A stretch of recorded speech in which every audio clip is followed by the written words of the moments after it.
Good day, everyone, and welcome to another edition of Just Fish Outdoors. I'm your host, Dale York, and I designed Just Fish Outdoors to focus on freshwater lakes and streams and to provide information, tips, and techniques, along with how-to segments for catching everything from crappie to catfish. We will also provide tips on equipment, tackle, boating, and much, much more. All of this is aimed at helping you catch more fish and have fun doing it. So join us each week as we talk about my favorite subject, fishing. And that will bring us to our special segment. Today we're, with summer and higher temperatures rapidly approaching, the fish are going to go deeper. And they'll have a tendency to school up. These fish will move rapidly sometimes in these schools, and a lot of times you'll need to cover a lot of water to find active feeding fish. One of the best methods for doing this is what's known as downrigger fishing. You can mount a forest of downriggers on a family pontoon boat or a family center console, something like that, and take the kids out for just a great time on the water. I started downrigger fishing for stripers on Lake Keystone back in the 70s. Back then downriggers were almost unheard of on any of our area lakes. And from the very start, these downriggers started producing nice catches of stripers and sand bass. And so we're going to talk a little bit about that today. What is a downrigger, the kind of equipment that are incorporated into it, and a little bit of how you go about setting these things up. So I guess the first question is, what is a downrigger? The basic concept of a downrigger is a wire line or other type of line with a heavy weight on one end and a line release to hold the lure at a given depth on the other end.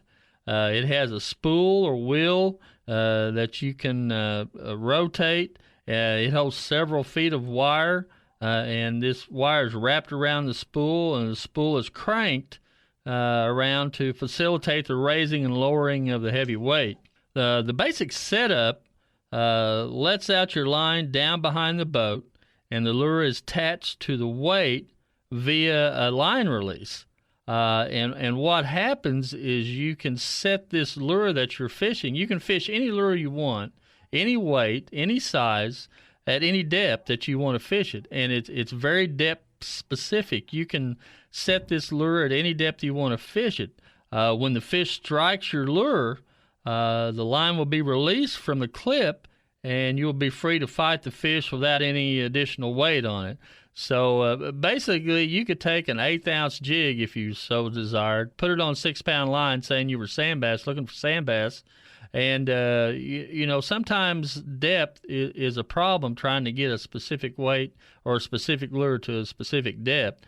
But you can take this, set this on this downrigger, say at 9 feet, which is a fairly common depth for some of our sand bass in the summertime, 9-10 foot, and troll around with these things. And when the fish strikes the lure, he'll pull it loose from a line release, and you're fighting the fish. It is a deadly combination, especially for locating fish.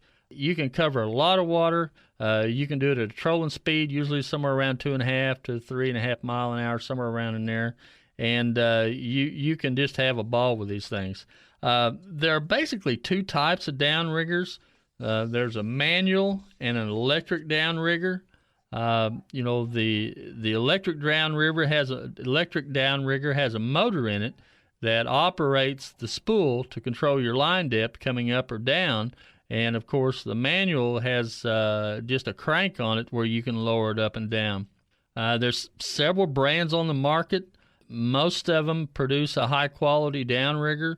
One of the advantages the electrics have, if you really get into the fish real good, they will get you in the water a little faster than maybe the manual downriggers will.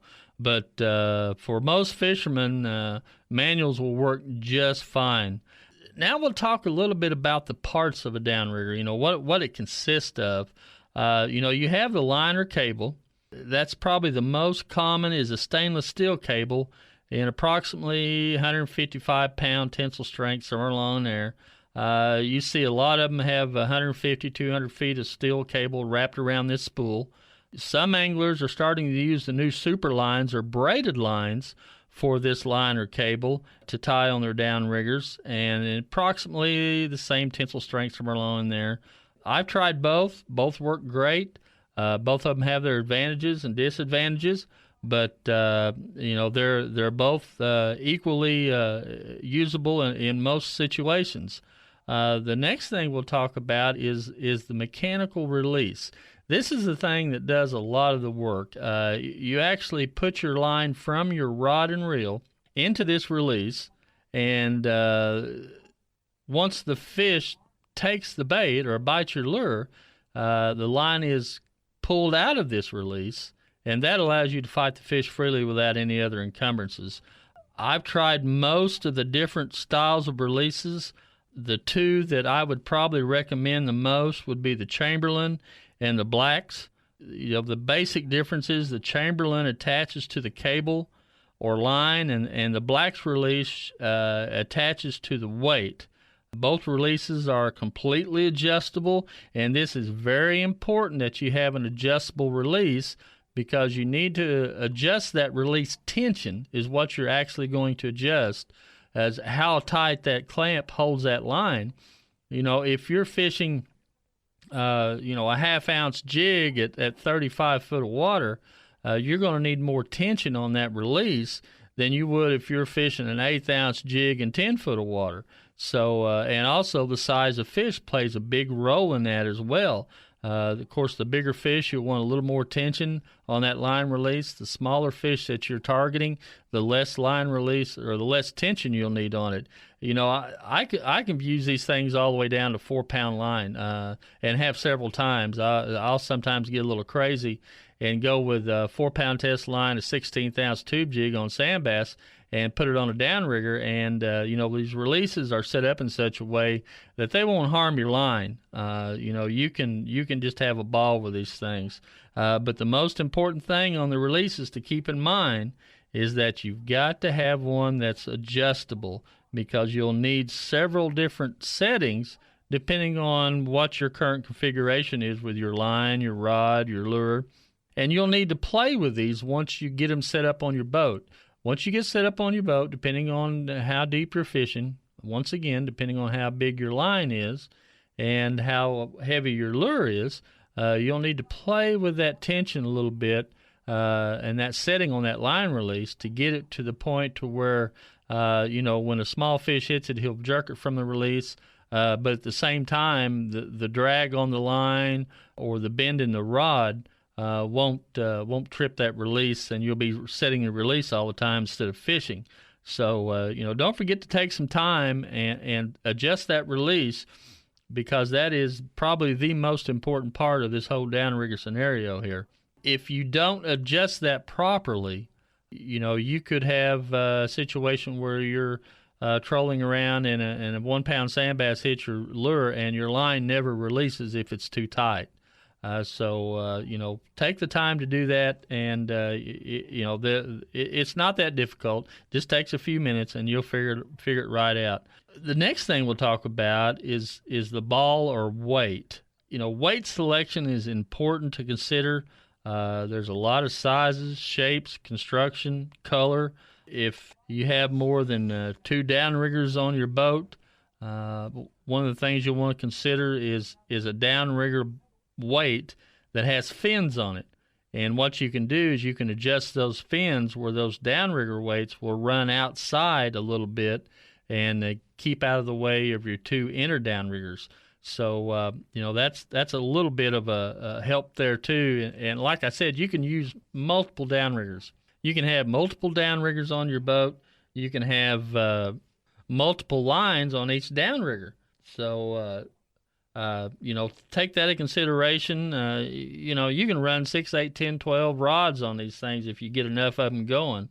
There's a whole bunch of ways to set these up. And, if you get that many out there running around, you can set them at different distances from the back of the boat. You can set them at different variations in water depth. You can use multiple different lures on it. There's a lot of things that you can do on these things. And once again, it just depends on how you want to set these things up. If you have multiple downriggers, go with the weights that have the fins on the outside. You may want to go with the regular ball type of weights on the ones on the inside, but something that tracks real well so you don't have to worry about the two crossing. As far as size of weights, I typically use 8 to 10 pound weights. We don't do a whole lot of real deep fishing here in Oklahoma. You get out into the Great Lakes and off the coast, it's not uncommon to see 12 plus pound weights on these downriggers. But here in Oklahoma, we just we just don't fish that deep as a common thing. So an 8-pound weight fished at the proper trolling speed is really probably all you need, unless you're trolling a very, very big lure. Then you may want to go to a 10-pound weight. If you're going to fish deeper than 30, 40 foot, you may want to go to that 10 or 12 pound weight. But if you're not fishing that deep, you really don't have to worry about it. It's pretty self-explanatory. The next thing we'll talk about is the boom, or the piece that holds the cable away from the boat. These, once again, come in many, many different sizes. You can get them in 12-inch beams, booms. You can get them in 16, 18, 24, 36-inch booms. You want this boom to be long enough to where it's going to clear your prop if you've got it sitting on the back of your motor, or clear the side of your boat if you have it swing out over the side of your boat. Take some measurements, look at that when you're trying to decide exactly where to mount the thing and how long of a boom you're going to need for proper application. Another thing you may want to consider is you may want to look at a swivel base. They have bases that the downriggers will mount on that will swivel 360 degrees, so you can swivel your weight and your line inside the boat when you're moving, and then when you get ready to apply your downrigger or put it in the water, you can pull a lever on your swivel base and swing that boom out in its fishing position and use it there as well. So, there's some advantages of doing that. One of the other things that we'll need to talk about as well is, how many downriggers are you going to put on your boat?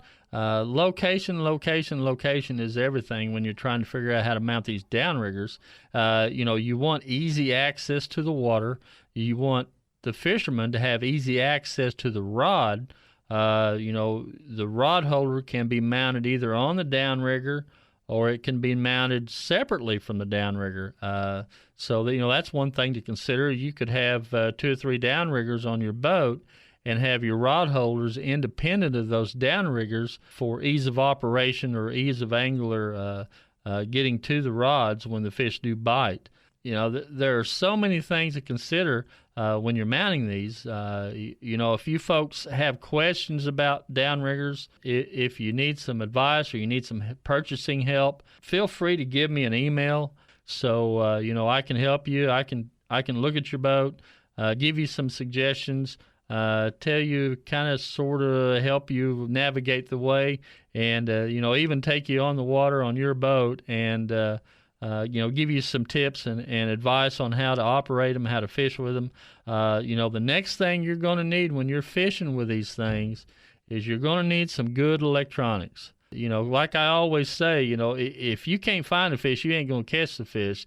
And one of the things that goes hand in hand with downrigger fishing and is so important is to have good electronics. When you're budgeting out these downriggers, trying to figure out what you need, don't forget to throw some extra dollars in there for good electronics, because you need to have that in order to be successful at downrigger fishing. That good set of electronics, that good Lowrance HDS equipment will tell you, how deep the fish are, where the fish are in relationship to your boat. With the HDS equipment, the new touchscreens especially, The ease of operation, you can look left and right of your craft as you're going down the lake to see where these fish are, and you've got to have that in order to set that bait right in front of those fish when you're trolling up down the lake. Another thing to consider on this is when you're locating fish on your electronics and you have a depth that's set, you want that bait to be above those fish. You do not want to troll with that bait below the fish. So, take that in consideration as well. The clearer the water, the more line you need behind the downrigger. When water gets real clear, you may need to look at something like sticking that lure 60, 80, 100 feet behind the downrigger. When the water is more typical like a Keystone or a Gibson or someplace like that, you may only need to stick that lure 40 feet behind that downrigger. So, take that in consideration as well.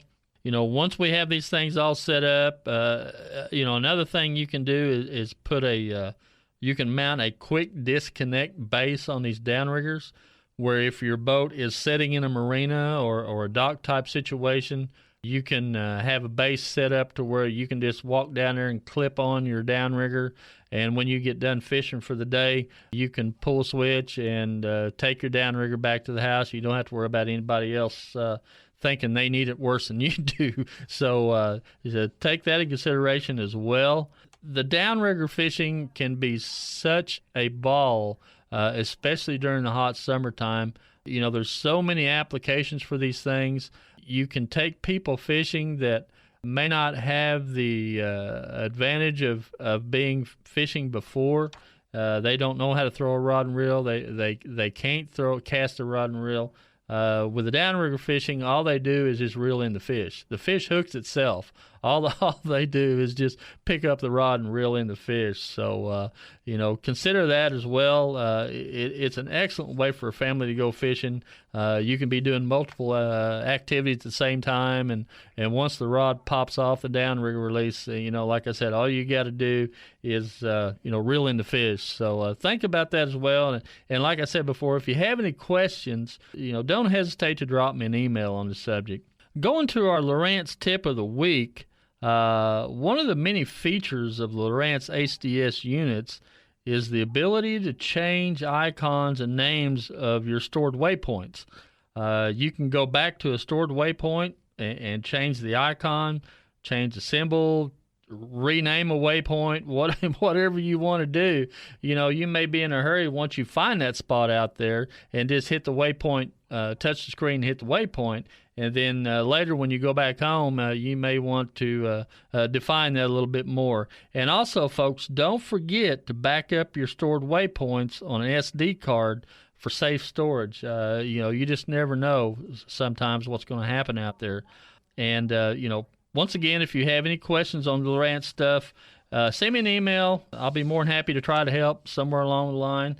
And we'll certainly get an answer for whatever it is that you have a question of. Don't forget to send us an email telling us how you like the show, how we can improve on it. If you have any suggestions on topics, let us know. We'll try to put a show for you together. That's where this downrigger show comes from. I had a question about downriggers in my email. If you would like to know more about Just Fish Outdoors, feel free to drop us a line. If there's something we can help with, Just Fish Outdoors at justfish.com. Remember, that's JSTFISH on the Just Fish. We can also, help you with if you need some seminars, if you need some help, if your organization is looking for someone to come and speak, we can do that as well. And folks, you can find us on Facebook. Same thing. Feel free to drop us a line, drop us an email. We love answering questions here, and we'll certainly do whatever we can to help you out. Folks, get out and enjoy one of the many lakes or streams we're blessed to have, and be sure you take a kid or take your family fishing. It's a great time of the year to do it, and it's a great time of year to get out and enjoy it. This is Dale York, Just Fish Outdoors, saying, we'll catch you later.